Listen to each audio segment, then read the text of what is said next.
Assalamu alaikum, dear viewers. So today I am going to discuss an important topic that is known as degrees of freedom. Very much important from entrance point of view. So degrees of freedom को समझने के लिए बेटा मैं आपको एक simple सी example पहले दे दूंगा। जैसे आपके पास कोई सिस्टम है ए, ठीक है, या पार्टिकल ए है और मैं उसको कुछ एनर्जी प्रोवाइड कर रहा हूं, ठीक है बेटा। नाउ ये पार्टिकल एनर्जी अब्सॉर्ब करेगा। नाउ कितने तरीकों से ये इस एनर्जी को एक्वायर करेगा? Number of ways by which this particle और system can acquire this energy. Like मैं आपको कह रहा हूं इस पार्टिकल में ये ट्रांसलेटरी मोशन भी दिखा रहा है, यानी कि ये लीनियरली मूव कर सकता है along X, along Y and along Z. So that means it has translational kinetic energy. Yes, along X it has translational kinetic energy, along y it has translational kinetic energy along z. Okay, but in addition to this translatory motion, मान लो ये particle इस axis पे rotate भी हो रहा है, एक किसी पर्टिकुलर एक्सिस पे एक रोटेशनल है। मान लो मैंने ऐसे एक्स एक्सिस के साइड से यहां से एक एक्सिस डाली, वहां से ये रोटेट भी कर रहा है like this. So that means it has also rotational kinetic energy along X X dash, यानी कि ये वाली एक्सिस, बाकियों के थ्रू नहीं है, खाली एक एक्सिस के थ्रू ये रोटेट कर रहा है लाइक दिस। सो आप मुझे बताओ ट्रांसलेटरी मोशन कितने डायरेक्शंस में है इसकी? 3, एक्स, वाई एंड जेड। अच्छा, रोटेशनल भी किस साइड से? रोटेशनल काइनेटिक एनर्जी भी है ना एक एक्सिस के थ्रू। सो दैट मींस अगर मैं इसको बेटा एनर्जी कुछ दे रहा हूं, मान लो 10 जूल की एनर्जी मैं इस सिस्टम को दे रहा हूं। नाउ ये 10 जूल की एनर्जी कितने तरीकों से इस सिस्टम में ये एक्वायर कर सकता है? ऑब्वियसली ये 10 जूल डिस्ट्रीब्यूट होगा कितने तरीकों से? Number of ways by which this system will acquire the energy, that will be, ये एनर्जी एक तो ये भी लेगा, ये एनर्जी ये भी लेगा, ये एनर्जी ये वाला भी लेगा, और ये एनर्जी ये भी एक्वायर करेगा। So how many ways, in how many ways this particle is acquiring this energy? There are 4 ways. Then this number of ways, the number of ways by which this dynamical system, okay, dynamical system means a body, a particle which can move in a straight line or in a plane or in a space. Now this particle can acquire this energy in how many ways? 4 ways. Then I can say that this particle or this dynamical system has, yes, how many degrees of freedom? It has 4 degrees of freedom. ये मैंने एक example दे दी आपको समझाने के लिए। So what do you mean by degrees of freedom? Usually हम कहते हैं these, it gives us the number of coordinates required to specify the position and configuration of a dynamical system. किसी सिस्टम को जानने के लिए, उसकी पोजीशन को लोकेट करने के लिए, उस सिस्टम की कॉन्फ़िगरेशन जानने के लिए कितने कोऑर्डिनेट्स की जरूरत है, that is known as this that gives us degrees of freedom. But kinetic theory of gases के लिहाज से डिग्रीज ऑफ फ्रीडम का जो मीनिंग है, the more appropriate meaning is that it gives us, और it is the number of veg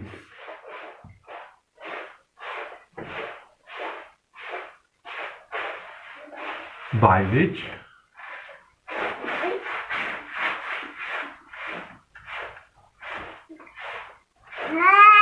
a dynamical system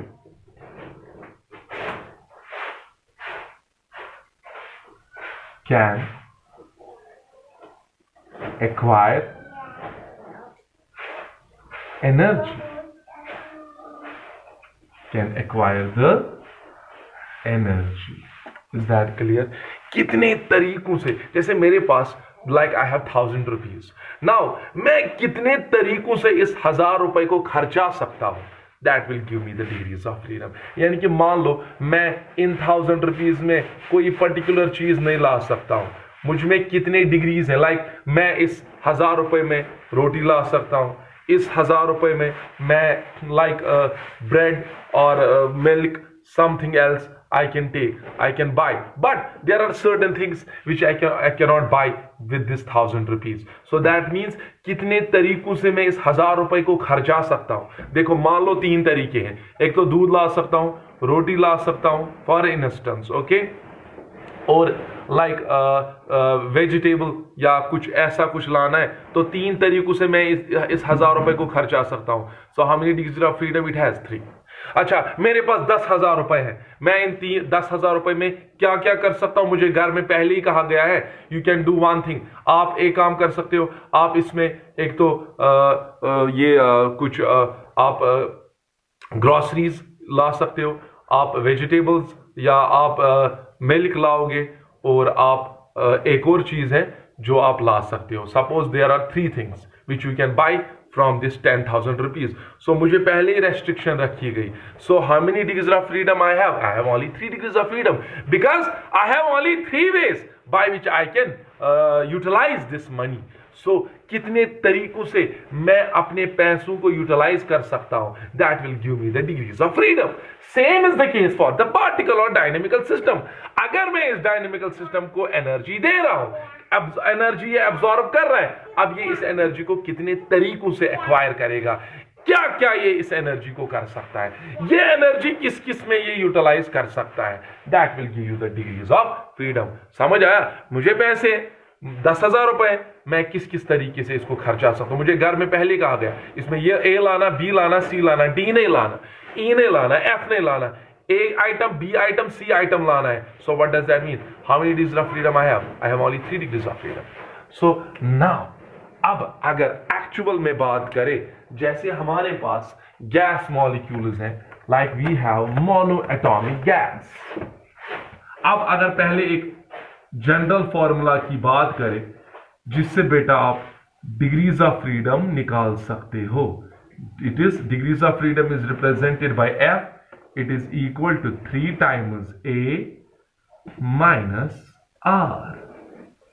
listen, A is number of atoms,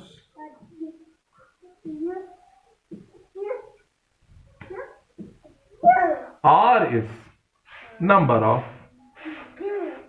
independent relations है but independent। so इस formula से आप degrees of freedom निकाल सकते हो, लेकिन मैं दोनों व्यूज आपको दे दूंगा। एक तो मैं ज्योमेट्रिकल व्यू भी बताऊंगा कि कैसे किसी पर्टिकुलर सिस्टम में पर्टिकुलर डिग्रीज ऑफ फ्रीडम है, और इस फॉर्मूला से भी हम देखेंगे। So let us start from mono atomic gas. You know, monoatomic gas is what? A gas which is made up of a single atom, like you have helium gas, it is made up of single atom. So you have helium, okay? It is a gas atom. It is an atom. Now it is monoatomic. अब मुझे बताओ इस formula के लिहाज से इसके कितने degrees of freedom आएगी? शाबाश, 3 times number of atoms of this gas, it is 1, and number of independent relations, it doesn't have the relation with any other atom, that is 0. So according to this formula, monoatomic gas के बेटा कितने degrees of freedom आ गए? 3. But geometrical basis पे मैं आपको इसको समझाऊंगा। Geometrical basis पे क्या मतलब हुआ? यानी कि ये गैस एटम, ये हीलियम एटम कितने तरीकों से इस एनर्जी को एक्वायर कर सकता है? 3 तरीकों से। यानी कि देखो क्या क्या करेगा बेटा, ये एक एटम है, it can move linearly along x, so it will have translational kinetic energy along X. It can move linearly along y, so it has a translational kinetic energy along y.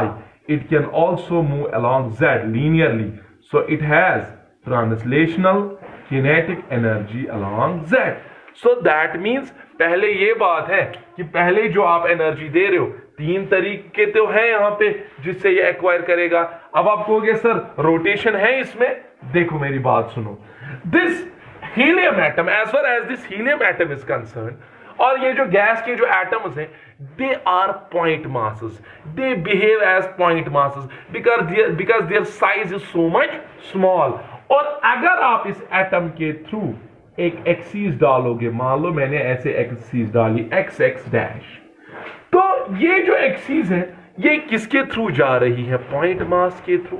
तो आप ये point फिलहाल याद रखना, बाद में rotational mechanics में हम वो पढ़ेंगे। वो एक्सिस जो एक पॉइंट मास के थ्रू जाएगी, वहां से रोटेशनल मोशन की कोई सिग्निफिकेंस नहीं होती है, यानी कि उसका मोमेंट ऑफ इनर्शिया जीरो होता है। That means it does not have rotational kinetic energy, that is zero.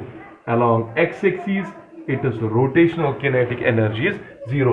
Similarly अगर y से भी एक्सिस डालोगे, वो भी किसके थ्रू पास होगी, पॉइंट मास के थ्रू, और वो एक्सिस जो पॉइंट मास के थ्रू जाएगी, वहां से रोटेशनल काइनेटिक एनर्जी जीरो होगी, वहां से मोमेंट ऑफ इनर्शिया कुछ भी नहीं होगा। So how many degrees of freedom it has, 3, यानी कि अगर मैं इसको कुछ एनर्जी दे रहा हूं, ये कितने तरीकों से उस एनर्जी को एक्वायर कर सकता है, only 3। It can absorb this energy in 3 ways, it can acquire this energy in 3 ways: translational kinetic energy along x, translational kinetic energy along y, translational kinetic energy along why not rotational, it does not have rotational, it is rotational kinetic energy has no significance. Is that clear? So this is how monoatomic gas possesses 3 degrees of freedom. Let us move to the diatomic. देखो बेटा, you know diatomic gas, let us take oxygen. It is made up of 2 atoms. मैं यहां पे क्या कर रहा हूं, मैं इनको इस बॉन्ड को स्प्रिंग से दिखा रहा हूं, there is a reason. Listen, अब मुझे बताओ ये क्या क्या कर सकता है, कितने तरीकों से एनर्जी एक्वायर कर सकता है। ये भी बेटा, ये जो एटम, ये मॉलिक्यूल है, डायटोमिक गैस है, it can go along X, it can go along Y, it can go along Z linearly. That means it has translational kinetic energy along X, it has translational kinetic energy along y, it has translational kinetic energy like this. Take this as oxygen atom, this is a bond, it can go along x, it can go along y, it can go along z. So it has translational kinetic energies along 3 axes। और उसके साथ साथ अगर आप इसके through कोई axis डालोगे, you know वो एक्सिस जो पॉइंट मास के थ्रू जाएगी, वहां से कोई रोटेशनल काइनेटिक एनर्जी नहीं है, लेकिन आप इन एटम्स के बीच में जो बॉन्ड है उसके थ्रू एक एक्सिस ऐसे डाल सकते हो ना बेटा। Let I name it as Y Y dash. तो बेटा क्या होगा, जब मैं यहां पे एक्सिस रखूंगा, they can rotate like this, isn't it. So एक आ गया रोटेशनल, एक क्या आ गया, translational kinetic energy along X, और क्या आ गया, translational kinetic energy along Y, और translational kinetic energy along z. In addition to that, it has also rotational kinetic energy along y dash. अब आप बोलोगे सर ये कैसे जीरो क्यों नहीं है, because this axis is not going through the point mass, that axis which is going through the point mass, वहां से कोई रोटेशनल सिग्निफिकेंस नहीं है। लेकिन आपने ऐसे एक्सिस डाली, आप ऐसे भी डाल सकते हो ना, मेरी ओर देखो, out of the plane like this. जब आप ऐसे एक्सिस डालोगे, ये ऐसे घूमेगा, ये ऑक्सीजन मॉलिक्यूल ऐसे घूमेगा लाइक दिस। सो आप इसको आउट ऑफ प्लेन भी एक एक्सिस डाल सकते हो, let I name it as Z Z dash. तो वहां से भी इसकी ट्रांसलेशनल, ये रोटेशनल काइनेटिक एनर्जी है, so it has also rotational kinetic energy along Z Z dash. तो कितने तरीकों से ये ऑक्सीजन एटम अपनी एनर्जी को एक्वायर कर सकता है, 5 तरीकों से। क्या क्या कर सकता है, ये इसको थोड़ा सा इसकी इस जो ये एनर्जी एब्जॉर्ब करेगा, उससे इसकी translation kinetic energy along x बढ़ सकती है, अलोंग वाई भी बढ़ेगी, अलोंग जेड भी बढ़ेगी, और उसके साथ साथ रोटेशनल काइनेटिक एनर्जी भी इसकी बढ़ जाएगी along Y Y dash and along Z Z dash. But why not along X X dash, Why not this axis? Because this is the axis which is passing through the point masses, and the axis which is passing through the point masses, along that axis there is no rotation, there is no significance of rotational motion, क्योंकि वहां से moment of inertia 0 है. तो कितने degrees of freedom आ गए? 1 2 3 4 5. So diatomic gas has 5 degrees of freedom. लेकिन बेटा आप उसको फॉर्मूला से भी कर सकते हो. फॉर्मूला क्या है? F is equal to 3a minus r. Okay, 3. Number of atoms in diatomic, it is 2. Number of independent relations, it is 1. Okay, एक straight line डालो, एक independent relation इनमें आ रही है, that is 5. So इस फॉर्मूला से भी इसमें कितने डिग्री ऑफ फ्रीडम आ गई? 5. तो इसका मतलब हुआ ये एक ऐसा पार्टिकल है जिसको मैंने कुछ पैसे दिए और ये इन पैसों को कितने तरीकों से खर्चा सकता है? 5 तरीकों से. या मैंने इसको कुछ एनर्जी दी, ये कितने तरीकों से इस एनर्जी को एक्वायर कर सकता है? 5 ways. कैसे? Translation, it can acquire this energy in the form of translation kinetic energy along x, along y and along z, and in addition to that it can also acquire this energy in the form of rotational kinetic energy along the axis y dash and along the axis z dash. ये ऐसे था ना atom, एक तो ये वाली axis मैंने use की y dash, it can rotate like this. और कौन सी एक्सिस यूज की? और बेटा ये की ना use, it can go along this. ये वाली यूज कर सकते हो, ये वाली यूज हम नहीं कर सकते क्योंकि this axis is passing through the point masses और वहां से कोई मोमेंट ऑफ इनर्शिया नहीं आएगा. सो कितने डिग्रीज ऑफ फ्रीडम आ गए इसके? 5. Then similarly you can go to the triatomic gas. Triatomic का खुद कर सकते हो आप. ट्राइएटॉमिक के 2 केसेस हैं. Triatomic gas can be linear, it can be non linear. ठीक है, लीनियर अगर होगा like carbon dioxide, it is linear. Now बेटा फिर से क्या क्या कर